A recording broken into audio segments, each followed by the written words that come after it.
अपनी तैयारी को इस लेवल पे लेकर जाइए कि एग्जाम जब भी हो, 2 महीना 3 महीना 4 महीना 5 महीना जब भी हो, तो एक ही बार में हमको एग्जाम निकल जाए, इसका हम जॉब ले लें। क्योंकि जब एक अमाउंट आपके बैंक अकाउंट में 1 तारीख को आ जाता है तो एक सेटिस्फेक्शन मिलता है। दोस्तों, स्वागत है आप सभी का फिर से एक नए वीडियो में। आज के इस वीडियो में हम लोग बात करेंगे कि अभी जैसा टाइम चल रहा है उस सिचुएशन में, जो कि कोरोना के टाइम है, और साथ ही हम लोगों को ये भी नहीं पता है कि हम लोगों का एग्जाम कब होने वाला है, तो उस सिचुएशन में हम लोग कैसे अपने आप को मोटिवेट रखें और पढ़ाई कर पाए, तो इस टॉपिक पे आज जो है हम लोग बात करेंगे। और आशा है कि आप लोगों को इस वीडियो को देखने के बाद बहुत कुछ समझ में आएगा और आप फोकस कर पाएंगे अपने स्टडी पे। जो भी कुछ बचा है तैयारी को इम्प्रूव करके उस पर वर्क कर पाएंगे। तो चलिए वीडियो को शुरू करते हैं। इस वीडियो में मैं जो कुछ भी बताने जा रहा हूँ वो मैं खुद का एक्सपीरियंस है वो आप लोगों के साथ शेयर करने जा रहा हूँ। तो मुझे आशा है कि आप लोगों को ये बात समझ में आएगी और कुछ हेल्प होगी इस वीडियो के थ्रू। सबसे पहले किसी भी गोल को पूरा करने के लिए, चाहे वो आपका एग्जाम क्लियर करना हो या फिर बॉडी बनाना हो या फिर कोई भी गोल हो, उस गोल को पूरा करने के लिए आपको सबसे पहले ये पता होना चाहिए कि गोल क्या है। तो वो हम लोगों को पता है कि एग्जाम क्लियर करना है, गवर्नमेंट की एग्जाम हम लोग तैयारी कर रहे हैं तो एग्जाम क्लियर करना है, तो गोल तो पता है। और दूसरा हम लोगों को पता होना चाहिए कि वाई, जो हमारा गोल है वो क्यों पूरा करना है। ये दोनों चीज पता होना बहुत जरूरी है। पहला तो गोल, वो हम लोगों को पता है कि एग्जाम क्लियर करना है। दूसरा कि वाई, कि हम लोगों को एग्जाम क्यों क्लियर करना है, तो ये सबसे पहले पता होना बहुत जरूरी है। मेरे केस में क्या था कि हमको पता था कि हम लोग को एग्जाम क्यों क्लियर करना है, क्योंकि हमको पता था कि मेरी फैमिली जो है सो वो बहुत ज्यादा लंबे समय तक हमको फाइनेंशियल जो है सो सपोर्ट नहीं कर सकती है जो हम लंबे समय तक पढ़े। तो इसलिए हम लोग को बहुत जरूरी था कि कोई सा जॉब छोटा मोटा ले ले और इसके बाद जो अपना जो भी करना रहेगा वो करे। और दूसरा मेरे पास कोई ऑप्शन नहीं था, इसलिए हमारा वाई क्लियर था और इसीलिए जो है सो हम फोकस कर पाए अपने स्टडी पे और घर पर ही रहकर हम जो है सो तैयारी को इम्प्रूव, मतलब खुद से बिना कोई टीचर का खुद से तैयारी करके हम एग्जाम क्लियर कर पाए। तो वाई पता रहना बहुत ही जरूरी है। तो आपको पहले आपका गोल तो पता है, वाई क्लियर कर लीजिए कि आपको एग्जाम क्यों क्लियर करना है, राइट। और नेक्स्ट हम लोग बात करते हैं कि इस लॉकडाउन और कोरोना के पीरियड में जब हम लोगों का ध्यान पूरा कोरोना पे जाता है कि हम लोग कैसे कोरोना से बचे, उस सिचुएशन में जब हम लोग घर में ही रहते हैं तो उस सिचुएशन में कैसे हम अपने स्टडी पर फोकस कर पाए, तो उसके लिए हम एक कहानी आप लोगों के साथ शेयर करना चाहेंगे। तो प्लीज आप लोगों से अनुरोध है कि इस जो कहानी मैं बताने जा रहा हूँ उसको पूरे लास्ट तक देखिएगा, तो आप लोगों को कुछ न कुछ जरूर इस वीडियो के साथ मिलेगा। तो जरूर इस जो हमारा कहानी है उसको सुनने का कोशिश कीजिए और समझने का कोशिश कीजिएगा। और ये मेरा खुद का एक्सपीरियंस है, तो प्लीज इसको सुनिएगा। मैं फर्स्ट टाइम कोई कहानी कहने जा रहा हूँ आप लोगों के साथ, तो प्लीज सुनिएगा इसे। पहले तो मैं आपको बता दूं कि फैन बंद कर चुका हूं, क्या है, ताकि जो है सो आवाज आप लोगों को क्लियर आ सके। और अभी बहुत ही गर्मी लग रहा है, रूम भी लॉक किए हैं ताकि बाहर का कोई आवाज रूम में नहीं आए।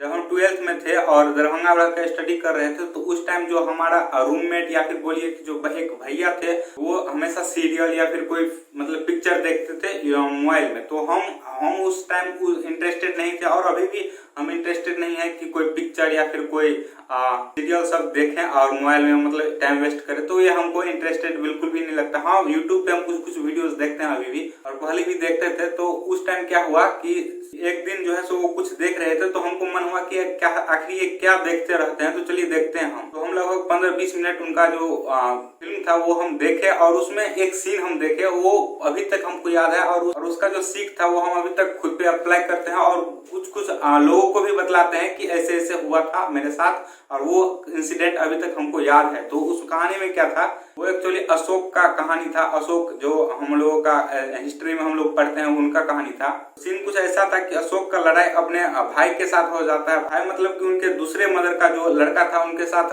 लड़ाई हो जाता है। उनका नाम हमको नहीं मालूम है। वो इसलिए क्योंकि उनका जो भाई था वो एक लड़की को छेड़ रहा था। तो इससे जो अशोक को पता चला तो अशोक जो उस टाइम अशोक किशोरावस्था में ही था। तो क्या हुआ कि उस लड़ाई के दौरान एक विषैली चाकू जो है सो वो अपने भाई के पेट के अंदर डाल देता है। तो उसमें वो बहुत ही जख्मी हो जाता है और वो उनका मृत्यु निश्चित हो जाता है, क्योंकि चाकू जो रहता है वो विषैला रहता है। तो ये इंसिडेंट होने के बाद जो है सो वहाँ का उनका राजा मतलब बिंबिसार, हम सही है कि बिंबिसार ही उनका फादर था, तो वो अशोक को मृत्यु दंड दे देता है कि आपको जो है नेक्स्ट डे उनको जो है सो फांसी लगेगा, क्योंकि उनका जो भाई था वो बहुत ही जख्मी हो गया था और उनका डेथ होना निश्चित हो गया था। तो उनकी जो माँ थी वो बहुत ही दुखी थी, क्योंकि उनको पता चल गया था कि अशोक को मृत्यु दंड मिल चुका है। जो उनके राजा सम्राट वो मृत्यु दंड सुना चुके हैं और उनको नेक्स्ट डे फांसी लग जाएगी। तो वो बहुत ही चिंतित थे। तो अशोक की जो माँ होती है वो चाणक्य के पास जाती है रोते रोते कि अब क्या करें। तो चाणक्य बोलता है कि जो अब मृत्यु दंड मिल चुका है तो वो तो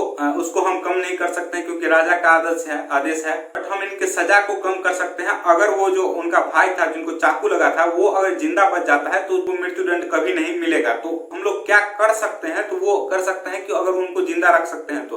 बट आपको बता दें कि जो उनको विषैला चाकू लगा था उनका एक ही आदमी उनका इलाज कर सकता था, वो थी अशोक की माँ जो उनका इलाज कर सकती थी। मींस कि उस समय राज्य में पूरे एक ही आदमी था, उनकी माँ, जो उनका विषैला चाकू से उनका इलाज कर सकता था, जो कि बिल्कुल भी इलाज नहीं करना चाहती थी उनकी माँ। चाणक्य उस टाइम उनको कन्विंस करते हैं कि किसी भी तरह आप उनका जो है सो जान बचाइए, इससे ही आप जो है सो अशोक को मृत्यु दंड से बचा सकते हैं। तो उनकी माता जो कि बिल्कुल भी नहीं चाहती थी कि हम उसका इलाज करें, और वही पूरी रात जग के उनका इलाज की। और मतलब तब तक नेक्स्ट डे जब उनका फांसी लगने वाला था अशोक को फांसी पे चढ़ा दिया गया था और उनका फांसी समझिए कि कुछ टाइम के बाद उनको फांसी लगना तय हो गया था। तो चाणक्य भी वही था जहां उसका इलाज चल रहा था। तो इलाज देखते ही देखते मतलब पता चला कि अब ये खतरे से बाहर है, और इसके बाद दौड़ते हुए चाणक्य जाता है राजा के पास और बोलता है कि अब महाराज आपका जो राजकुमार है वो खतरे से बाहर हो गया। तो फिर जो राजा रहता है उनके सामने ही अशोक को मृत्यु दंड मिल रहा होता है, फांसी मिल रहा होता है। तो बिंबिसार अपना तलवार निकालता है और तलवार फेंक के उनका जो है रस्सी वो काट के उनका जो है बचा लेता है अशोक को। और फाइनली ऐसे करके उनकी माता और जो उनका गुरु था चाणक्य वो अशोक का जान बचाने में कामयाब होते हैं। तो ये सीन देख के हमको क्या सीख मिला वो आप लोगों के साथ शेयर करते हैं। तो ये सीन देख के हमको ये समझ में आता है, हमारे दिमाग में यही आता है कि हम लोगों को अपने प्रॉब्लम्स पर फोकस नहीं करना है। प्रॉब्लम्स पता होना चाहिए कि प्रॉब्लम क्या है, लेकिन अपना फोकस उसके सॉल्यूशन पे लगाना है। हाँ, ये सॉल्यूशन हार्ड हो सकता है, क्योंकि उनकी माता के लिए भी हार्ड था कि उनको ये भी नहीं पता था, क्योंकि अशोक मतलब जो जिनका वो इलाज कर रहे हैं उनको बचा भी पाएगा कि नहीं वो भी उनको पता नहीं था। और उनको पता था कि कल उनको अशोक, उनके बेटा जो था अशोक, उनको फांसी लग जाएगी और उस टाइम उनको उनसे मिलना चाहिए था अपने बेटे से, लेकिन वो उसको छोड़कर बिल्कुल भी और अपने जो उनका गोल था, जो उनका सॉल्यूशन था उस पर फोकस किया था, जो कि बिल्कुल भी आसान नहीं था उनकी माँ के लिए और साथ ही उनके गुरु के लिए। तो हमें भी अपना फोकस उस पर करना चाहिए जो हमारी हाथ में हो। जैसे कि कोरोना का सिचुएशन, लॉकडाउन का सिचुएशन, ये हमारे हाथ में नहीं है, क्योंकि कोरोना कितना घटेगा बढ़ेगा ये तो ऊपर वाला ही जानता है, बाकी हम लोग तो कुछ कर नहीं सकते हैं। तो इस सिचुएशन में अपना जो भी सेफ्टी है उसके साथ रह के अपना फोकस, जो भी हमारा प्रॉब्लम है, लाइक कि हम लोगों को अपना इनकम जनरेट करना है, कि आप अपना जो है सो कुछ आमदनी करना है, या फिर हमको जॉब लेना है, तो उसके लिए एग्जाम क्लियर करना है, ये तो प्रॉब्लम है और ये हमको पता है। इसका सॉल्यूशन क्या है कि हम एग्जाम का तैयारी करें, अपना पढ़ाई करें। तो पढ़ाई के लिए यही है कि आपको पढ़ना है बस, और एग्जाम को क्लियर करने का कोई और दूसरा तरीका है ही नहीं। एक ही तरीका है कि आपको पढ़ना होगा, इसके बाद एग्जाम दीजिए और इसको क्लियर कीजिए। और आप में से बहुत से लोग यही पूछते रहते हैं हमेशा कि एग्जाम कब होगा, एग्जाम का डेट कब होगा। हम लोगों को पता नहीं है कि एग्जाम कब होगा, किसी को भी पता नहीं है कि एग्जाम कब होगा, क्योंकि कोरोना की सिचुएशन पे डिपेंड करता है कि एग्जाम कब होने वाला है। तो चूंकि एग्जाम का डेट हम लोगों के हाथ में नहीं है तो इस पे हम कुछ कर ही नहीं सकते। तो जो कर सकते हैं अपनी तैयारी को इम्प्रूव कर सकते हैं, अपनी तैयारी को इस लेवल पे लेकर जाइए कि एग्जाम जब भी हो, 2 महीना 3 महीना 4 महीना 5 महीना जब भी हो, तो एक ही बार में हमको एग्जाम निकल जाए, इसका हम जॉब ले लें। ये नहीं कि हम अपने दूसरे वैकेंसी क्या वेट करना पड़े हमको। इस पे फोकस हम लोगों का रहना चाहिए, क्योंकि हमारे हाथ में तो बस यही है कि जो हम अपने तैयारी है उसको इम्प्रूव कर सके। तो इसीलिए हमेशा कोशिश कीजिए कि एग्जाम के डेट पे हमारा फोकस नहीं होना चाहिए। हमारा फोकस होना चाहिए कि कैसे हमारा सिलेबस कंप्लीट हो, कैसे हमारा तैयारी इम्प्रूव हो, कैसे हम फर्स्ट अटेम्प्ट में उसको क्लियर करके इसके बाद नेक्स्ट बार से हमको हमारे माइंड में ये प्रेशर नहीं हो कि कोई एग्जाम हमको क्लियर करना है और इसके लिए तैयारी करना है, ये प्रेशर नहीं हो। मतलब जब आपको 1 तारीख को जब हम आपको सैलरी कुछ अमाउंट आएगा ना, तो इसका ज्यादा प्रेशर नहीं रहता। इसके बाद आपको जो भी बोल रहे हैं, मतलब कुछ भी बॉडी बिल्डिंग में जाना है, या फिर जो भी गाना गाना है, डांस करना है, या फिर कोई बड़ा एग्जाम का यूपीएससी बीपीएससी या फिर जो भी एग्जाम निकालना है बड़ा कोई क्लियर करना है, तो इसके बाद कीजिए। क्योंकि जब एक अमाउंट आपके बैंक अकाउंट में 1 तारीख को आ जाता है तो एक सेटिस्फेक्शन मिलता है कि मतलब कुछ भी प्रॉब्लम नहीं है, इसके बाद आप अपने गोल पे वर्क कर सकते हैं। तो हमेशा कोशिश कीजिए कि आपका जो है फोकस वो हमेशा गोल पे होना चाहिए और उसके सॉल्यूशन पे, प्रॉब्लम्स पे नहीं होना चाहिए। प्रॉब्लम्स पता रहना चाहिए कि आपके प्रॉब्लम्स क्या है,